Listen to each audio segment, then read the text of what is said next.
I had a dream last night that I talked with everyone who I know and love, just openly in a room, just sharing the story of my love life, the full story of my love life, my relationships, my marriage, my cheating, my monogamy, my non-monogamy, um, my current relationship.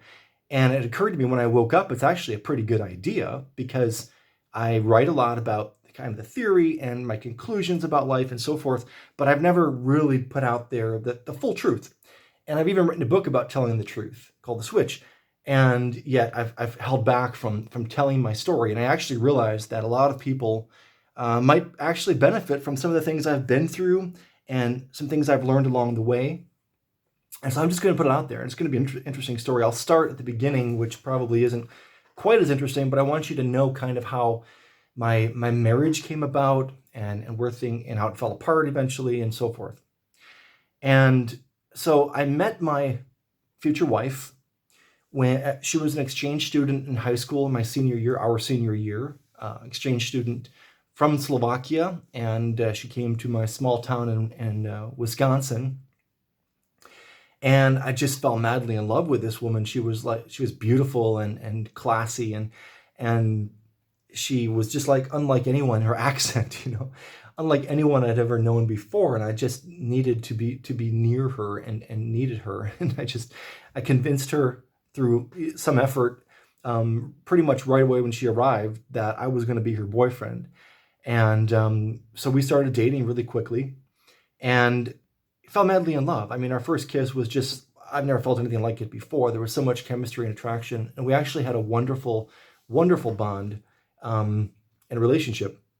And as the year went on, we started realizing, like, we thought we had the whole school year and we would just kind of break up in the end, but we didn't really want to break up. It was perfect love. And we thought, well, why would you, yes, we're young, but why would you not pursue this if it is perfect love? And so I proposed marriage to her in this early spring or late winter, and we started planning a life together because she couldn't stay in the U.S. forever unless she had a green card, and I didn't see myself going to Europe. So it kind of rushed the matter, but yet we weren't really afraid of getting married. I never thought about the idea of monogamy for life, one woman for life. I just wanted to be with this woman. And so I convinced my parents how much I loved her, which of course, we were madly in love. It was all true. And then I went to my first international trip. I came to Slovakia and met her family, and I had a return ticket for her to come back and a bunch of documents for her to get a visa to come back. And her parent, and funny stories there, but I won't go into that in this video. But basically, her parents didn't like the idea. They didn't trust that we knew what we were doing. We didn't have that much money, to go to college in the U.S. But I assured them that I knew what I was doing and it was going to happen. And so they said, well, if you get the visa, we'll go to the embassy. If you get the visa, we're not going to stand in your way of living your life. So sure enough, she got the visa and we flew back to the U.S. We moved from Wisconsin to Colorado Springs, Colorado, to go to university. Long story as to why that is so, which I'm not going to get into. And almost from the very beginning, we got married just kind of at the courthouse, the two of us, because we didn't know anybody in Colorado. It was kind of sad in a way, but it was, again, just to be together was the point. And we moved in together. And almost immediately, we started having a lot of resentment, or she had a lot of resentment toward me. A lot of violence started happening, that I took her away from a life, and life was challenging. It was very challenging. We were adults immediately. And beyond that, I think there was some problems with the fact that almost as soon as I got married, right after I got married and made all the vows, I started having sexual fantasies about other women.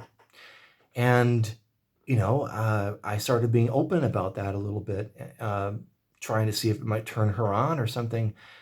And she basically went nuts, which is, I guess, understandable and normal in this world. And it caused a lot of damage. She started to resent me in a way that, you took me away from my life, my family, you promised me this wonderful life, and right away you're talking about other women. And it surprised me because I never thought about it. I just wanted to be with her. I never thought that I would be missing something or realizing, like, oh, one person for life. I don't think I really thought about it before we got married. And I wonder how many people, younger people, I guess, or I wonder even if you're in your mid-20s or so on, if you're really thinking about that, can you really do that? Do you want to do that? Do you want to make that promise and live that life? We had a great marriage, especially for the first 12 years. I mean, we managed to have some fun in college and party and things. And then we had great jobs and moved to Seattle. And it was just, we were just this unit. It was us. And we just never thought that it would fall apart. That was other people's marriages fail. Ours is not going to fail. We were happy, we traveled to Slovakia every summer for vacation. I loved her family so much. I still do, of course. It was just, we didn't really have any problems. It was a normal, good marriage. But even beyond that, it was intense and there was chemistry. I loved her. I still love her, and I'll get into that. And I think she feels the same way about me, but I'm not sure. I know she loved me very much in the way the world does love and the way the world does relationships. But there was still that problem that, for 12 years, I had never touched another woman. And I'm going to be very honest, and I don't know if this resonates with how many other people, if everyone, I don't know, maybe there's some people that don't have any fantasies or any need for multiple partners in life. But for me, I can't, it's natural. My sexual fantasy always involves other women or, more women that someone else I haven't been with or whatever, threesomes. And so it was something that, and this is where you're trying to be rational, you're trying to be a spiritual guide of some kind and try to share my life lessons. And I'm doing this out of sincerest reasons to help people through what I've experienced. And by the way, I did get to a different relationship model that does work to me in the end, and I'll get to that. But here I am, in my 20s, becoming aware of myself, my needs for sexual experimentation and for adventures. And I didn't want to cheat on her because I knew that would just betray everything and break everything. So I came to her multiple times. I even heard about this concept called polyamory, and I thought, well, maybe I'm polyamorous. And I studied this and read about it and tried to tell her about it. As soon as I did, it led to massive fights. She got extremely angry with me for days, hitting, yelling, threatening. She has a very, very big temper. And that would always draw me in as well. And we would just argue and fight, and there'd be so much pain. And she wasn't able to forgive this about me. She just wanted me to change this. Just don't feel this way. Don't have this need. It doesn't make sense. Aren't I enough? Aren't I everything? And I think this is what people do in marriages. And that's the normal way the world does marriage. And that's what's shown in the movies, and people accept it as being normal. But it doesn't work because so many people break this vow, this promise. And there's so few people talk about it, honestly, like I'm doing right here. So that's why I'm doing this. I want to show a different model. So, we go on through life. I wasn't happy. I was depressed. I didn't have enough adventure, basically, in life. I had a good job in Seattle.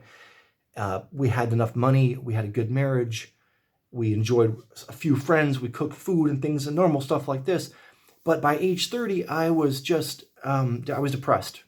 I didn't like the normal life in the office. And so I convinced her, because I loved being in Slovakia, I convinced her that why don't we move to Slovakia for a little while and maybe travel Europe for a year or two and just see how it goes before we have children. And she reluctantly agreed.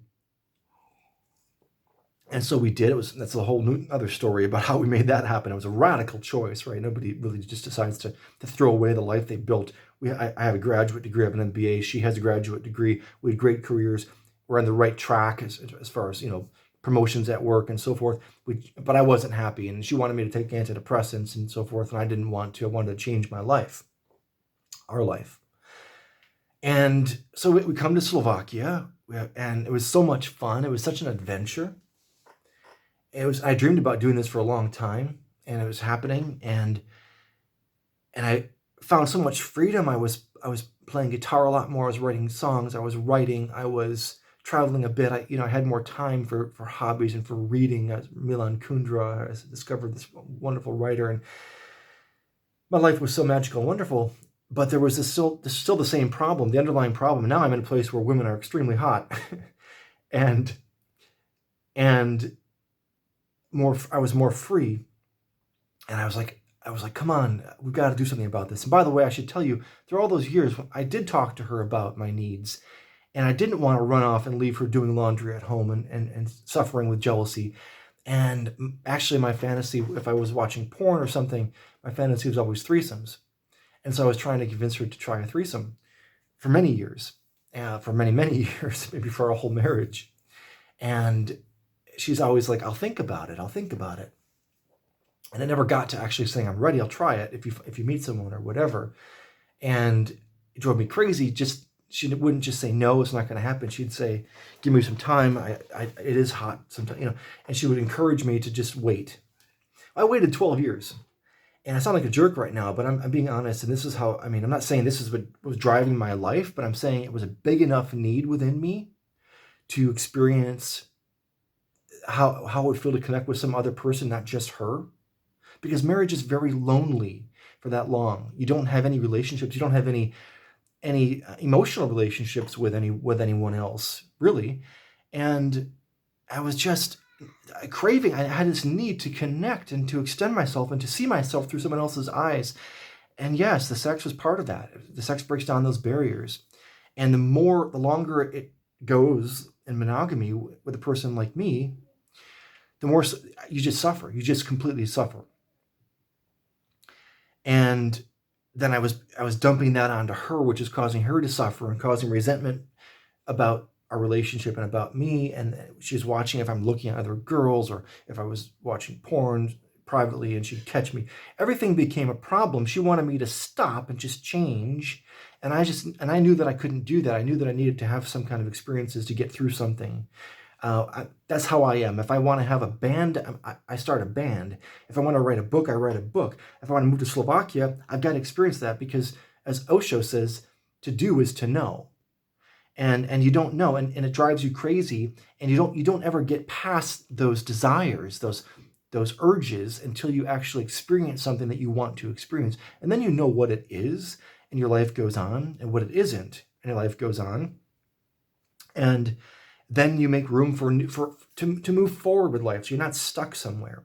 If I hadn't moved to Europe, I'd be stuck wanting to do that. If I hadn't made a few albums, written some songs, I would be stuck still wanting to do that. Same thing with books, same thing with relationships and sexual adventures. You have to, it causes so much suffering to repress your needs and desires. And that's what marriage is all about. And that's what is expected of you when you take that vow. And, if you break that vow or get caught breaking that vow, then everything can fall apart. You break all the trust, your partner wants to leave you, the children, everything is in chaos, financial chaos and ruin. And this is what people agree to in this marriage contract, or just entering into a normal monogamous relationship, which is the default model without any real thought or alternative. I want to offer an alternative. I want to get to that. So the next phase of my love life lasted about 10 years. And I realized that there was an impasse, that I had to do something. I wasn't okay. I wasn't going to be able to do the lifetime monogamy. And she wasn't going to let me have what I needed. So I cheated. After 12 years of being totally faithful, never touching another woman, I cheated. And it felt amazing. It was wonderful. It was everything. It was more than I'd possibly it was stronger than I could possibly have imagined. And I couldn't hide it basically right away. She was on a business trip and she came home, and basically she knew right away I was a different man. And I told her the next morning what happened. And it was hell. It was the biggest hell of my life. For a week, we didn't move. We were in bed. I got thrown out. I was in a hotel. Violence, throwing bottles of champagne, wine, whatever. It was hell. And at the end of that, I promised I would never do it again. I loved her. And we got back together, but nothing was ever the same. And for 10 years, it was like this, where months would go by, or even years would go by, and I was faithful. I promised I'd break the relationships, and that was so painful, to break a relationship I was in with some other woman, a friendship, and to just treat people that way was not natural to me and horrible for me to experience.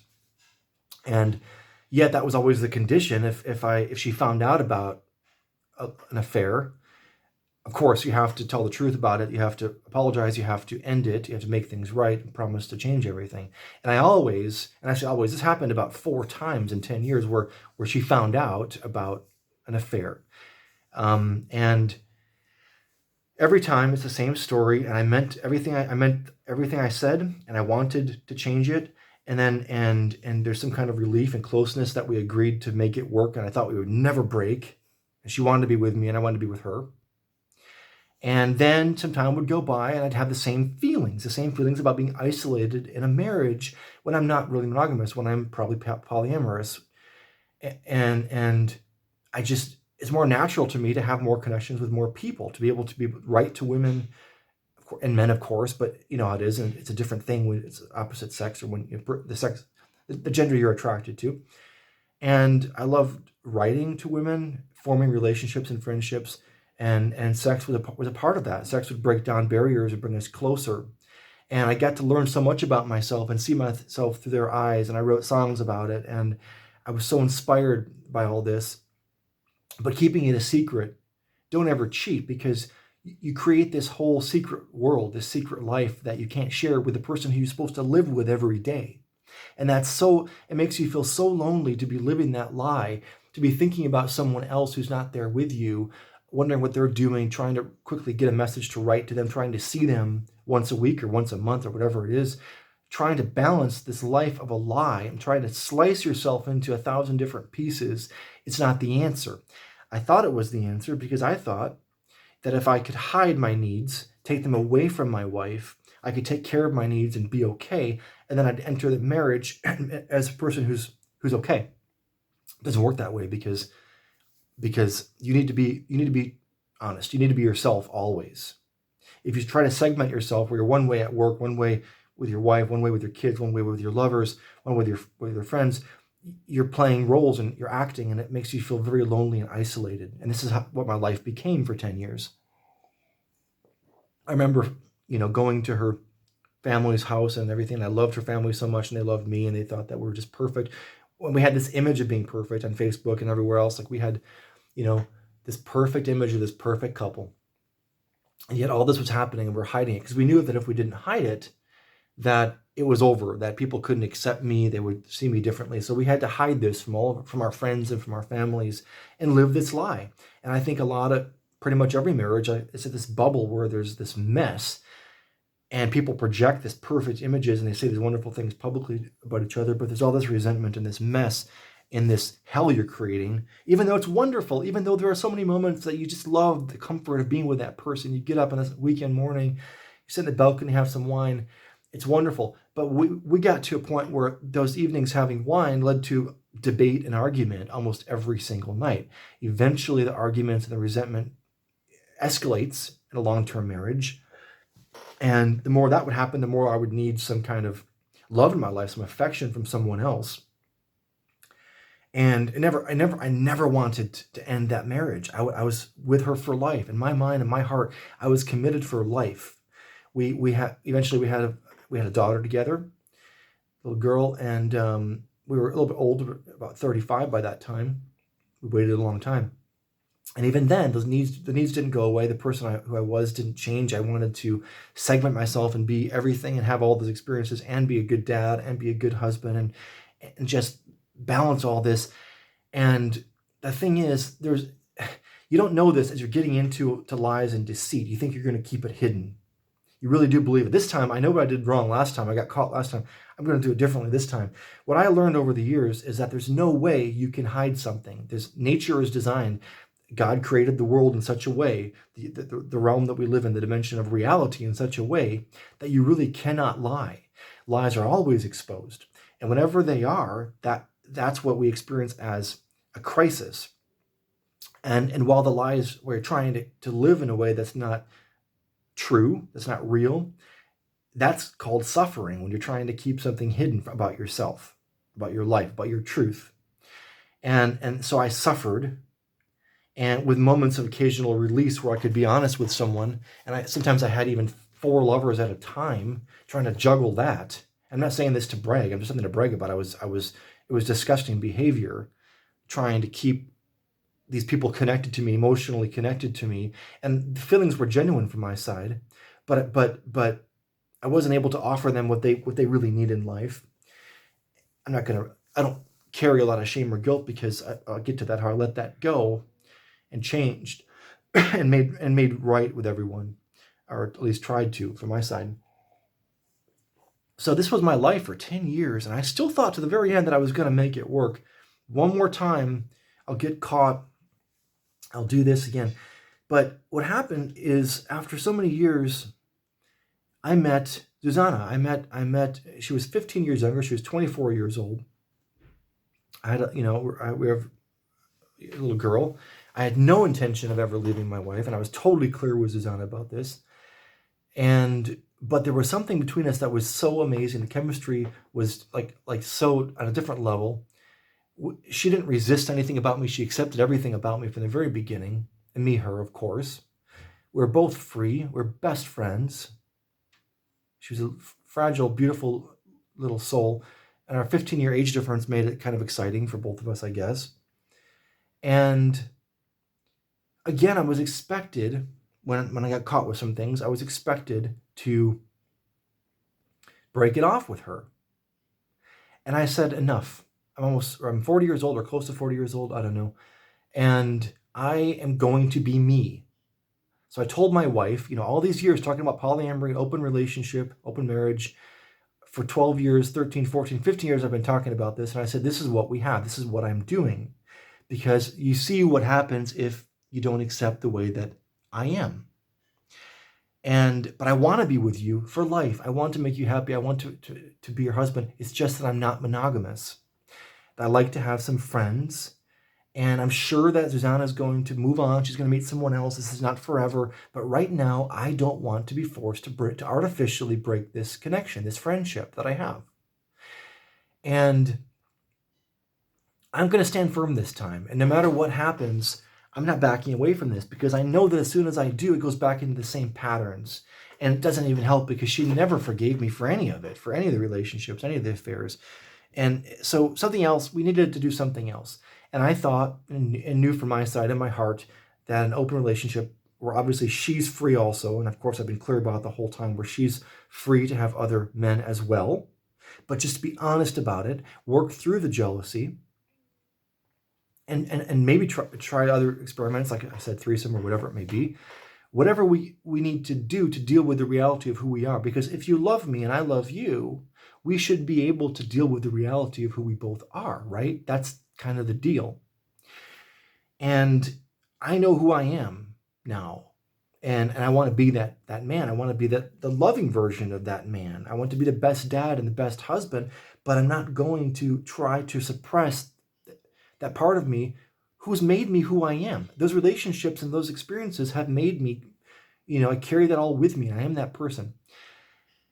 And she kind of seemed to again, I'll try it, after a lot of pain. Well, that led to just nights and nights of argument and yelling and violence from her side. Physical violence on many occasions. And it got to a point where she said, where I said, I need a place to go when you get violent and want to kill me. So I want a small apartment somewhere where I can go and work, maybe, or when we have these fights, I can go there. And of course I can meet Susanna there, or whoever else, once in a while, once a week. I don't know. We'll see. And so she helped me get that apartment. And as soon as I did get the apartment, I still wasn't trying to end my marriage. I was still, trying to be for my life with this woman. The mother of my child, 22-year marriage, high school sweethearts. This, that was my identity. That was who we are. This connection was unbreakable in my mind, in my heart. And it's just that, a polyamorous person, non-monogamous person, you need to let that person love you as who they are. You can't try to make them who the movies say they should be, or who the society and who your friends think he or she should be. And that wasn't working. So it got to be months and months, but 6 months or even longer. She would pretend that she's trying to make it work, but she would throw me out every night. We'd start a fight at 10 p.m. and I'd be walking home in the middle of January in the snow, freezing, walking to my cold apartment where I had moved nothing there, sleeping on there, and trying again the next day to pretend that I was with her. But all the while being totally honest about everything, and trying to make this open marriage work. And eventually she just threw me out. She said, just get out. If you're not going to break up with Susanna, you should leave. And so she made the decision to end our marriage. I found out years later, or a few years later, that all this while, the last year, I don't know, the last 2 years, she had someone else. But she wasn't being honest. She was having an affair. She would go to Prague to be with him so that I could be with Susanna for a day or two. But she was making plans to start a life with him, and she wasn't in the open relationship. She wasn't in the conversations. She was trying to find reasons to throw me out. She was trying to manipulate things so that she could have more custody of our daughter, that she'd end up with the apartment. She was trying to work things in her favor to not be guilty. Meanwhile, I'm pouring my heart out, trying to make our marriage work and trying to get through these emotions, but in a genuine way, and she wasn't being genuine. I found that out later. So yeah, so for a while after that happened, I was truly on my own. Susanna wasn't going to jump into a relationship with me. That wouldn't be smart. She was young, and I had just come out of a relationship. And so for a year or two, we just were still casual. She'd come over once or twice a week. And you know, we weren't trying to start a new life. We weren't trying to do anything other than have fun and be friends. And I was thinking that she'd meet somebody else her own age and have children. I didn't want more children. I was already in my 40s. At that time, as I almost one of the first day that my wife threw me out, I started my spiritual awakening. I was trying to seduce another woman, and she suggested I learn to love myself, to stop looking for love from women. And she suggested I read this book by Don Miguel Ruiz. It's called Mastery of Love. And I started reading, and I loved it. I felt good reading this about love, understanding what love really is, how it comes from within. And I read a lot of other books, eventually A Course in Miracles, which really changed me and awakened me. So I became a different person almost immediately after my wife threw me out, just kind of by chance, or I don't know. I had the freedom to be free, and I wanted to find out how to feel better. I was suffering a lot, obviously, at the end of a marriage, and this ended the suffering. And so I was becoming a more loving person and putting my faith in love, which is what I write about every day and so forth, but I don't want to go too far into that. But I still, you know, I think Susanna knew, and I knew that I needed to learn to be alone for a while. So we did genuinely try to break up. We weren't trying to start a life together. We didn't want to. I didn't want more children. She didn't want to get married. I didn't want to get married again or anything like that. She wanted to get married and wanted to have children, and probably was concerned about me being 15 years older as far as the lifetime together and things like this. And so we tried to break up many times, and then we'd say, okay, just one more time together, or just a few more weeks, or just a little longer. And we had the best time ever. And it just kind of went down like this. I should also say that she and I, from the very beginning, you know, I told her about who I am and my ideas about monogamy. And we agreed to never have any rules with each other. We agreed that she was allowed, I'd have to deal with the fact that she was going to have boyfriends and try to meet someone else, that I had a wife that I was with, and even other girlfriends, and we would never make each other monogamous or agree on any of those rules. We would try to accept each other, try to work through any jealousy, talk about everything openly, but we would be open. We would never lie about anything. Just as friends, that was our agreement. And even while I was still with my wife, this is an interesting story. So I told her about my threesome fantasy, Susanna, and she at first wasn't crazy about it. She's not bisexual, couldn't quite imagine it. But eventually she thought about it some more and came back to me and said, yeah, I want to try it.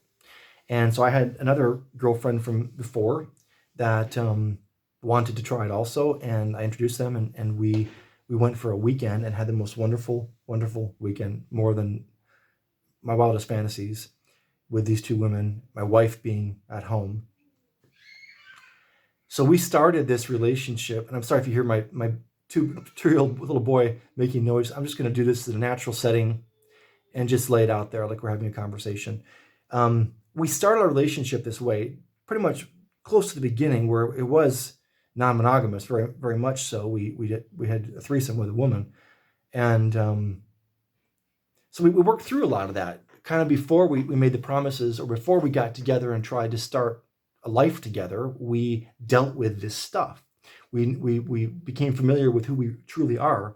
We acted as though there's nothing to lose. We laid it all out there, and she did too. And the weird thing is, we never argued. The weirder thing yet is we still don't. We still haven't. We just accept each other. We just tell each other the truth. what we want. We try things, we do things. We're also very sensitive to each other. So I don't go off running around trying to, find 5 girlfriends. I don't really go off on my own anymore at all.